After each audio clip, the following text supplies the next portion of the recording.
말씀입니다. 오늘 말씀 찾는 동안 교회 소식 말씀드리겠습니다. 우리 교회 이전을 위해서 계속 기도해 주시고요. 특별히 교회 재계약 문제가 이제 이렇게 수면 위로 올라왔습니다. 계속 기도해 주셔서 가장 선한 방법으로 우리 교회 가장 좋은 방법으로 다시 이루어질 수 있도록 기도해 주시고요. 교회 센스 동반자를 오늘까지 모집합니다. 그래서 말씀에 관심이 있으신 분은 우리 이순단 전사님께 말씀해 주시고요. 교회 이전을 위해서 계속적으로 기도하는 동역자들을 찾고 있습니다. 마음에 감동되시는 분들은 저녁에 나오셔서 함께 기도해 주시기 바랍니다. 내일 노예 시찰 모임이 우리 교회에서 있습니다. 그래서 오전 7시에 있는데요. 우리 죄송하지만 새벽 기도를 6시 50분까지 이렇게 마무리해 주시기 바랍니다. 우리 다음 주는 우리 추석 연휴로 인하여서 오전 연합 예배로 드리고 오후 예배는 원래는 3시인데요. 우리 1시간 땡겨서 2시에 드리도록 하겠습니다. 시편 107편 17절에서 33절 말씀 한 절씩 서로 교독하겠습니다. 17절 말씀 32절까지 읽도록 할게요. 17절 말씀 제가 먼저 읽겠습니다. 미련한 자들은 그들의 죄악의 길을 따르고 그들의 악을 범하기 때문에 고난을 받아 그들은 그들의 모든 음식물을 싫어하게 되어 사망의 문에 이르렀도다.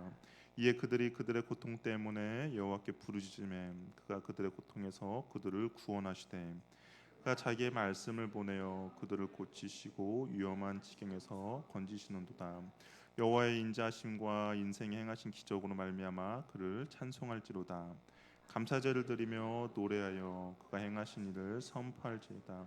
배들을 바다에 띄우며 큰 물에서 일을 하는 자는 여호와께서 행하신 일들과 그의 기이한 일들을 깊은 바다에서 보나니 여호와께서 명령하신즉 광풍이 일어나 바다 물결을 일으키는도다. 그들이 하늘로 솟구쳤다가 깊은 땅으로 내려갔다가 그 위험 때문에 그들의 영혼이 녹는도다.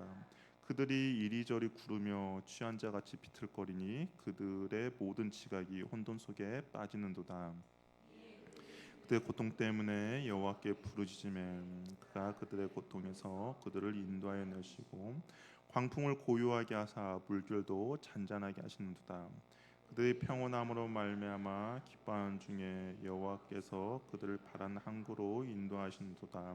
여호와 인자하심과 인생에 행하신 기적으로 말미암아 그를 찬송할지로다. 백성의 모임에서 그를 높이며 장로들의 자리에서 그를 찬송할지로다. 아멘. 그럼 옆에 분과 인사 나눌게요. 하나님은 신실하십니다. 예, 하나님이 신실하심을 믿으십니까? 예, 하나님은 우리가 생각하는 것 이상으로 더욱더 신실하시는 것이죠. 저번 주에 107편에서 이게 잠깐 이야기를 했었는데요. 인생의 고난 가운데 우리들이 겪는 고난이 있었고 그리고 그 고난을 시편 107편은 약 4가지로 이제 말하고 있습니다.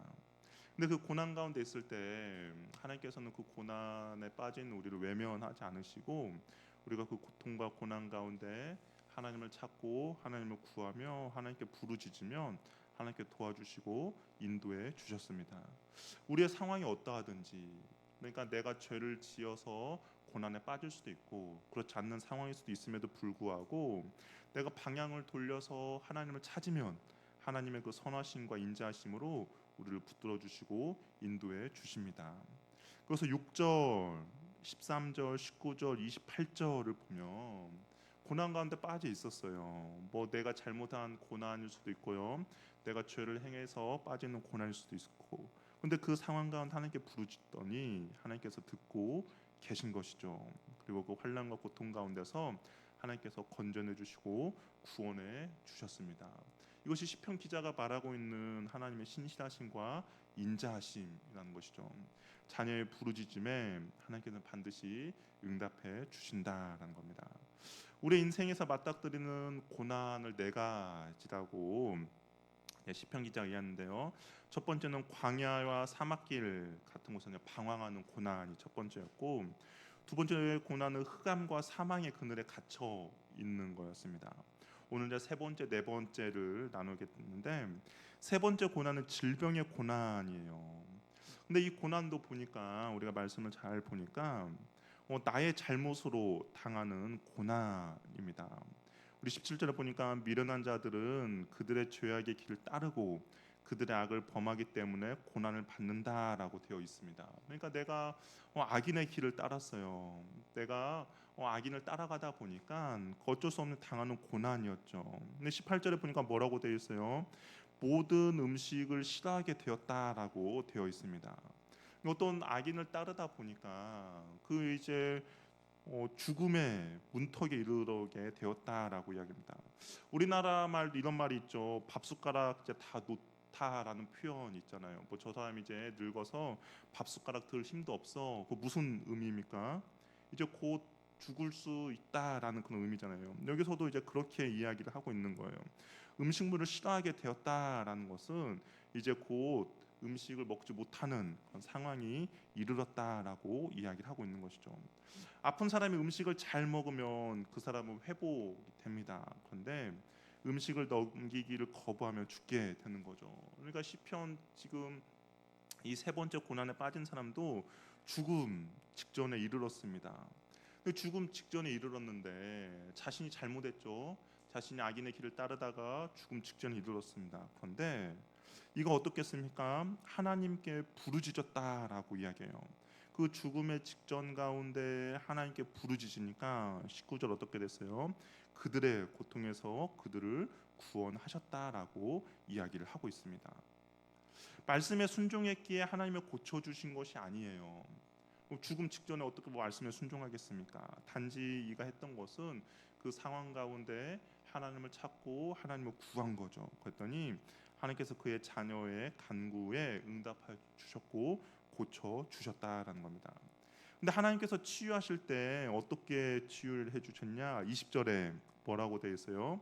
그의 말씀을 보냈다라고 되어 있습니다. 하나님이 치유하실 때 말씀을 보냈다라고요. 이거 가만히 보니까 우리의 인생에 있어서 우리가 살아나는 것은 하나님의 말씀이 들릴 때 우리가 살아난다라는 겁니다. 단순히 그냥 육체적인 죽음뿐만 아니죠. 영혼의 죽음도 그 영혼이 살아나기 위해서는 어떻게 해야 됩니까? 하나님의 말씀이 들리는 인생이 되어야 한다라는 겁니다. 우리가 구원, 복음에 대한 말씀을 얼마나 많이 들었습니까? 모태 신앙인 분들은 태어날 때부터 계속 그 복음에 대한 이야기를 들었을 것입니다. 그런데 그 말씀이 들리지 않았죠. 우리가 신앙생활을 계속했지만 들리지 않았어요. 그런데 어느 순간 그 복음, 구원의 말씀이 우리들 귀에 들리게 되었고, 그리고 그 들림으로 인하여서 우리의 영혼이 구원을 받게 되는 것이죠. 대신에 말씀을 거부하면 어떻게 됩니까? 죽게 되는 거죠. 말씀을 먹으면 살아나지만 말씀을 거부하면 죽게 됩니다. 구원받은 사람과 아닌 사람의 구별은 하나님의 말씀이 들렸느냐, 들리지 않았느냐라는 거죠. 구원의 말씀, 복음이 들리면 그 영혼은 살게 되는 것이고, 구원의 말씀, 복음이 들리지 않으면 그 영혼은 죽게 됩니다. 우리 주변에도 얼마나 많은 복음들이 선포되고 얼마나 많은 구원의 메시지들이 전해지고 있습니까? 그럼에도 불구하고 많은 영혼들은 그 말씀이 들리지 않아서 죽음 가운데 머무르게 된다라는 것이죠. 그래서 고통 가운데 있더라도 말씀이 들리는 인생은 회복되어지고 치유되어진다라는 겁니다. 저 여러분의 삶 가운데서 하나님의 말씀이 잘 들리는 은혜가 있기를 바랍니다. 어떤 상황과 환경 가운데 놓여 있더라도 하나님의 말씀이 들리면 우리는 회복되고 일어설 수 있다라는 것이죠. 네 번째 고난은 바다에서 이렇게 당하는 고난을 이야기를 하고 있습니다. 25절, 26절인데요. 근데 이 바다의 고난은 보니까 특별한 이유가 없어요. 앞에서는 자신이 악인의 길을 따른 것도 있고 하나님의 말씀을 불순종해서 당하는 고난이었는데 이 네 번째는 특별한 이유가 없습니다. 그냥 일상의 생활에서 알지 못할 때 당하는 고난이라고 할 수가 있어요. 배들을 바다에 띄우며 물에서 일을 하는 사람들이 있습니다. 어부들이겠죠. 또한 여러 가지 바닷가에서 일하는 사람들입니다. 상인들일 수도 있어요. 고기를 잡으러 다니는 사람들일 수도 있습니다. 바다의 삶은 누구보다 이들에게 익숙한 삶이죠. 별을 보며 길을 찾아다니고요. 바람을 이용해서 가고 싶은 곳까지 가는 그런 기술이 있습니다. 그런데 이런 사람들도 어찌할 수 없는 어떤 걸 만나냐? 광풍을 만나게 된다라는 거죠. 정말 나의 어떤 지식과 내가 가지고 있는 어떤 기술로도 어찌할 바를 모르는 그런 고난을 맞닥뜨리게 된다라는 겁니다. 근데 그 고난이 얼마나 심하냐 보니까 바다 물결이 하늘로 솟구쳤다가 깊은 곳으로 내려간다라고 합니다. 우리 태풍 같은 거 볼 때 뭐 바닷가 CCTV라든지 아니면 뭐 그런 장면들 보여주지 않습니까? 바다 물결이 정말 하늘로 솟구치고 땅으로 꺼지는 그런 것도 봅니다. 그럴 때 우리가 과연 어떻게 할 수 있는가? 시편 기자가 보니까 27절 말씀 한번 읽어볼까요? 27절 한번 읽겠습니다. 시작.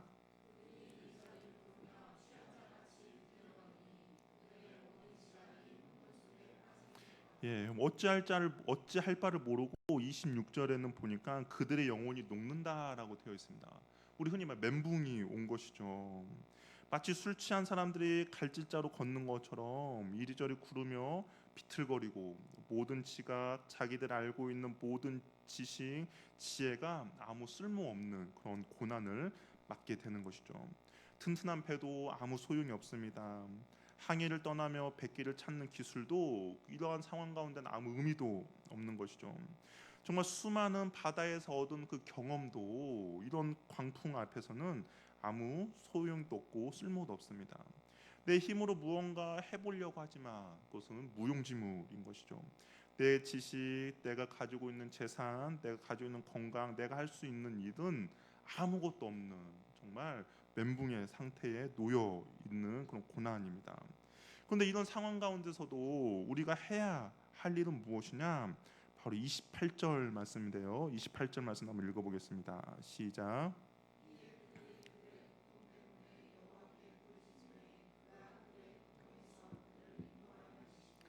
고통 가운데 머물러 있을 때 정말 내가 아무것도 할 수 없는 그런 상황입니다. 정말 내가 가지고 있는 뭐 지식과 지혜도 아무 쓸모도 없는 상황이에요. 그런데 그때 할 수 있는 것은 무엇이냐? 여호와께 부르짖는 것이죠.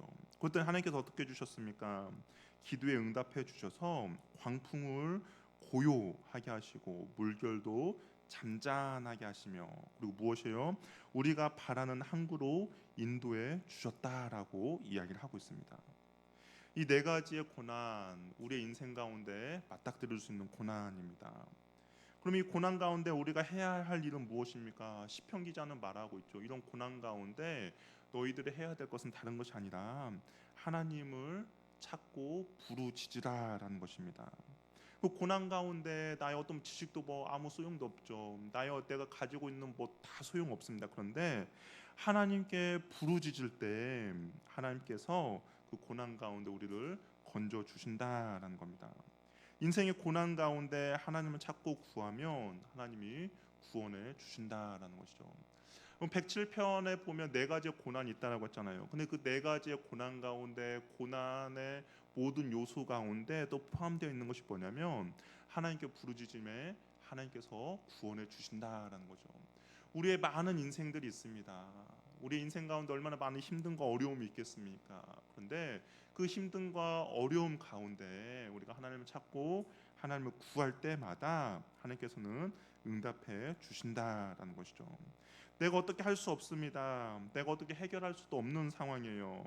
근데 기도한다라는 것은 하나님을 찾고 구한다라는 것은 하나님을 인정한다라는 것이죠. 하나님을 신뢰한다라는 겁니다. 기도하는 사람은 하나님을 인정하고 하나님을 신뢰하는 사람이 기도하는 것이죠. 나의 시선을 그 문제 앞에 놓는 것이 아니라 나의 시선을 그 문제보다 더 크신 하나님을 바라본다라는 겁니다. 그러면 인자하신 하나님께서는 그의 자녀들의 간구함이 있기 때문에 고통 가운데 고난 가운데 건져 주신다라는 것이죠. 요엘 선지자가 요엘 2장 32절에 이렇게 말씀했어요.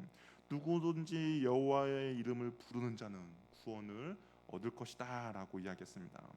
누구든지라는 거예요. 하나님을 인정하고 하나님이 살아계심을 믿고 의지하는 그 누구든지 주님을 찾고 구하면 하나님께서는 반드시 응답해 주신다라는 거죠. 아무나 하나님의 이름을 부르는 거 아닙니다. 하나님의 이름을 부르는 사람은 자신의 연약함을 알고 하나님의 크고 위대하심을 아는 사람이 하나님의 이름을 부르는 것이죠. 창세기를 보면 하나님의 이름을 처음 부르는 사람이 있어요. 누구냐? 바로 에노스라는 사람이 비로소 하나님의 이름을 불렀다라고 되어 있습니다. 그러니까 그 전까지는 하나님을 찾지 않았어요. 근데 에노스가 성경 보니까 비로소 하나님의 이름을 불렀다라고 해요. 에노스 때에 비로소 하나님을 예배하고 찬양했다라고 되어 있는데, 근데 에노스라는 이름이 어떤 의미냐면 연약한 사람, 죽을 수밖에 없는 존재라는 뜻입니다. 에노스가 나는 연약하고 내 인생은 죽을 수밖에 없는 존재라는 거, 자신이 얼마나 연약한지 죽을 수밖에 없는 존재임을 알고 하나님을 떠나서는 죽을 수밖에 없는 존재라는 것을 깨달았을 때 하나님 이름을 부르기 시작했다라는 겁니다. 주의 이름을 부른다는 것은 내가 믿고 의지할 분은 하나님밖에 없음을 인정하는 것이죠. 그런 사람들이 하나님을 찾고 구원할 뿐이다라는 겁니다. 그러면 하나님의 그 부르심을 듣고 구원해 주신다라는 것이죠. 세상 사람들이 돈이 더 크다라고 느낀 사람은 하나님 이름을 부르지 않겠죠. 돈을 찾을 겁니다. 세상의 권력이 더 크다라고 느낀 사람은 하나님을 찾지 않을 겁니다. 왜냐하면 세상 권력이 자기를 더욱더 높은 자리에 올려줄 수 있다라고 생각하기 때문인 것이죠. 그러나 내가 죽을 수밖에 없고 하나님이 전지전능하신 분임을 알고 그 주님, 내가 의지할 분은 주님밖에 없다라고 생각하는 사람들은 다른 것이 아니라 하나님을 찾고 하나님을 구할 뿐이다라는 겁니다. 그러면 하나님이 그 부르짖음을 듣고 구원해 주신다라는 것이죠. 그러면 하나님의 은혜를 경험한 사람들이 해야 될 것이 있어요. 우리가 고통 가운데 하나님을 부르짖었더니 하나님 우리에게 구원을 베풀어 주셨습니다. 그러면 그 은혜를 경험한 사람들이 해야 될 것이 있는데 무엇을 해야 되느냐? 우리 8절을 보면 어떻게 되어 있습니까? 여호와의 인자심과 인생에 행하신 기적으로 말미암아 그를 뭐예요? 찬송할지로다. 하나님의 구원의 은혜를 입은 사람이 해야 될 것은 여호와 하나님을 찬송하는 겁니다. 15절도 우리 한번 같이 읽어볼게요. 15절 한번 읽어보겠습니다. 시작. 여호와의 인자심과 인생에 행하신 기적으로 말미암아 그를 찬송할지로다. 앞에서 하나님께 고통 가운데 주님을 찾고 부르짖었어요. 주님이 구원해 주셨습니다. 그랬더니 찬송하라라고 되어 있죠. 우리 21절, 22절도 마찬가지예요. 21절에 여호와 인자심과 인생에 행하신 기적으로 말미암아 그를 찬송할지로다. 감사제를 드리며 노래하여 그가 행하신 일을 선포할지로다. 구원의 그 감격을 선포하고 증거하는 것이죠. 31절 32절도 마찬가지입니다. 여호와의 인자심과 인생 행하신 기적으로 말미암아 뭐예요? 그를 찬송할지로다. 백성이 모이면서 그를 높이며 장로들 자에서 그를 찬송할지로다. 하나님의 구원을 경험한 사람, 하나님의 인자심을 신실하심을 경험한 사람은 주님을 찬양하고 찬송하는 것입니다. 인자하신 하나님의 은혜를 기억하며 하나님의 이름을 높여드리고 하나님을 찬양하는 거죠. 그 은혜에 감사하는 겁니다. 그러니까 찬양, 찬송, 감사함은 인자하신 하나님의 사랑을 경험하는 사람이 하는 행동이며 모습이며 태도라는 것이죠. 우리가 오늘도 말씀 듣기 전 오늘도 하나님을 찬양하고 하나님께 감사드렸습니다. 그것은 그냥 단지 우리의 감정을 업시키기 위한 것이 아니라 나를 구원해 주시고 나를 사랑해 주신 그 하나님에 대한 우리의 태도이며 우리의 반응이라는 것이죠. 근데 이 네 가지의 고난을 잘 살펴보면 재밌는 것이 하나 발견되는데요. 광야에 머물러 있어서 부르짖을 때 광야에서 옳은 길로 인도해 주셨고, 흑암과 사망의 그늘에 매여 있을 때 흑암과 사망의 고통에서 해방시켜 주셨고, 몸이 병들어 아팠을 때 건강을 회복시켜 주셨고, 큰 물결 파도가 있을 때 파도를 잔잔케 해 주셨습니다. 이 보면 예수님께서 복음서에서 행하신 일들이 그대로 기록되어 있는 것이죠. 광야에서 오병이의 기적을 베풀어 주셨고, 병든 자들을 고쳐 주셨고, 그리고 그 바다를 잔잔케 하셨고, 그 죄와 사망의 권세에서 그들을 자유케 해 주신 것이죠. 그러니까 우리의 삶 속에서 고난과 고통을 만날 때 우리가 예수님과 함께라면 넉넉히 그것을 이길 수 있다라는 겁니다. 예수님이 고난의 파도를 잠잠케 해 주시기 때문인 것이죠. 그리고 예수님과 함께 고난과 고통의 길을 헤쳐나갈 때 우리는 고통과 고난을 통해 하나님의 사랑을 발견하게 되는 것이죠. 우리의 시선이 인자하신 여호와 하나님을 바라보게 만든다라는 겁니다. 아니 무슨 소린가? 왜 고통과 고난이 우리가 하나님의 인자하심을 바라보게 만들고 왜 하나님의 사랑을 발견하게 만드는 것인가? 근데 가만히 생각해 보세요. 우리가 고통과 고난 가운데 아까 시편 기자가 어떻게 해서 하나님을 찾으니까 살아계신 하나님이 역사하셨죠. 만약 고통과 고난이 없었다면 하나님을 찾지도 않았을 것이고 그럼 살아계신 하나님을 만나는 그런 것도 없었을 것인데 고통과 고난을 통해서 하나님의 인자심과 선하심을 보여 주었다라는 겁니다. 근데 오늘 시편 기자의 그 마지막 43절을 보면 시편 기자가 이런 말을 해요. 우리 한번 43절 말씀 한번 읽어보도록 하겠습니다. 시작.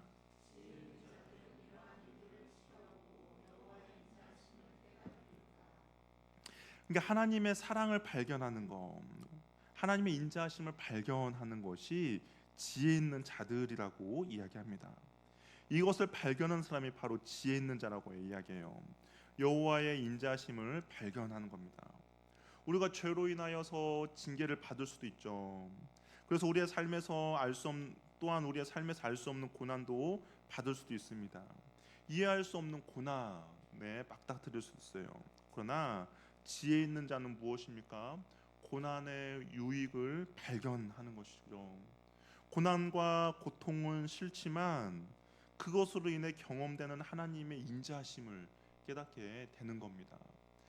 우리는 고난과 고통이 싫죠. 그것을 누가 받아들이고 원하는 사람 없습니다. 그런데 그 고난과 고통 가운데 나에게 여전히 도움의 손길을 주시는 그 주님의 사랑을 발견할 수 있다라는 겁니다. 필립 안시라는 사람이 이런 책을 쓴 적이 있어요. 내가 고통당할 때 하나님은 어디 계십니까? 근데 그 책에 이런 말이 나와요. 고통을 만드신 하나님께 감사하라라는 것이죠. 나는 그분이 그보다 더 좋은 일을 하실 수 있다라고 생각하지 않는다. 무슨 말이냐면 비록 고통을 당하고 고난을 경험하고 있지만 내가 이 당하고 있는 고통과 고난이 지금 현재 나에게 가장 좋은 것이라는 겁니다. 왜 이 사람이 이런 말을 했습니까? 다른 이유가 아니죠. 하나님은 신실하시고 선하신 분이기 때문이라는 거죠. 신실하고 선하신 분이 나에게 가장 신실하고 선한 것을 허락해 주시기 때문입니다. 이 신실하고 선하신 분이 나에게 베풀어 주신 그 모든 상황과 모든 환경과 모든 형편은 어떨까요? 신실하고 선하다라는 것이죠. 우리가 이것이 잘 이해되지 않을 수도 있겠지만 신실하신 하나님 우리가 온전히 신뢰한다면 이것 또한 우리가 믿음으로 받아들여질 수 있다라는 것이죠. 우리는 고통이 찾아올 때 제일 먼저 왜 고통이 왔는지, 어디에서 고통이 시작됐는지 그 원인을 생각합니다. 끊임없는 질문을 던지죠. 그러다가 결국에는 어떻게 됩니까? 절대자를 떠올리며 원망하게 되는 것이죠. 왜 나에게 이런 고통과 고난을 허락해 주십니까? 왜 하필 나입니까? 라는 그런 원망을 하게 됩니다. 그러나 우리가 원인을 보지 말고 지혜자는 결과를 바라보아야 한다라는 겁니다. 이 고난이 나에게 주는 유익이 무엇인지를 볼 때 우리는 고난 가운데서도 감사 찬양할 수가 있다라는 겁니다. 이스라엘 백성들이 광야길을 하나님께서 인도해 주셨습니다. 광야길을 가요. 아무래도 광야는 어떨까요? 힘든과 어려움이 있죠. 물도 없고 그다음에 먹을 것도 없고 그리고 덥고 춥고 그렇습니다. 그 과정은 당연히 힘들죠. 그러나 그 광야를 가는 결과는 무엇입니까? 하나님의 젖과 꿀이는 약속의 땅 가나안 땅을 인도해 주기 위함인 것이죠. 그 고통과 고난의 과정 가운데는 힘듦과 어려움이 있지만 근데 가나안 땅에 들어가서는 하나님께서 우리들에게 이걸 주기 위한 하나의 과정이구나라는 것을 발견하게 된다라는 겁니다. 우리 인생 가운데 찾아오는 고통과 고난도 마찬가지죠. 고통과 고난의 원인 생각하면 이 과정이 우리의 마지막을 생각하면 당연히 힘들고 어렵죠. 그러나 그 고통과 고난의 과정은 마지막이 아니다라는 겁니다. 신실하시고 선하신 하나님이 우리에게 가장 좋은 것을 주시기 위한 그 하나의 과정인 거고, 그것을 반드시 거쳐야 할 여정인 것이죠. 그러나 하나님의 그 신실하심과 선하심은 결국엔 우리를 가장 선한 곳으로, 가장 좋은 곳으로 우리를 인도해 주신다라는 겁니다. 이것을 발견하는 사람이 오늘 시편 기자가 말하는 바로 지혜 있는 사람이라는 것이죠. 그 지혜로 여호와의 인자심을 깨닫는 저와 여러분이 되기를 바랍니다. 그 과정은 분명히 힘듭니다. 그러나 하나님께서는 우리에게 반드시 필요하기 때문에 그 과정을 허락해 주셨고, 그 과정 이후의 결과는 우리에게 가장 선한 것으로 주님께서 은혜를 베풀어 주실 것입니다. 고통과 고난 가운데 우리 곁에 계시는 여호와 하나님을 발견하고 깨닫는 지혜가 있기를 바랍니다. 그래서 시편에 계속 이야기하죠. 그 과정 가운데 힘들고 어려우니까 그때 무엇을 하라는 거예요? 하나님을 찾고 하나님을 구하고 하나님께 나아가라는 겁니다. 그러면 그 과정 가운데서도 우리에게 도움을 주시고 우리에게 은혜를 주시고 우리를 붙들어 주시는 그 여호와 하나님을 만나게 된다라는 것이죠. 그러면 이스라엘 백성들이 그 광야에서 하나님께서 그냥 내버려 두셨습니까? 아니죠. 매일마다 만나를 허락해 주셨고 매일마다 물을 허락해 주셨고 그 과정 가운데 구름 기둥과 불 기둥으로 인도해 주셨다라는 거죠. 힘들고 어려운 광야 여정이었지만 그 여정길을 온전히 잘 걸어갈 수 있도록 하나님은 끊임없이 이스라엘 백성들을 보살펴 주시고 인도해 주셨다라는 겁니다. 우리의 고통과 우리의 인생 가운데도 마찬가지죠. 고난과 고통이 힘들지만 그 고통과 고난의 가운데 주님을 찾고 주님을 구하며 나아갈 때 그 하나님의 보이지 않는 손길이 그 고통과 고난의 길을 잘 건너갈 수 있도록 우리를 붙들어 주시고 인도해 주신다라는 겁니다.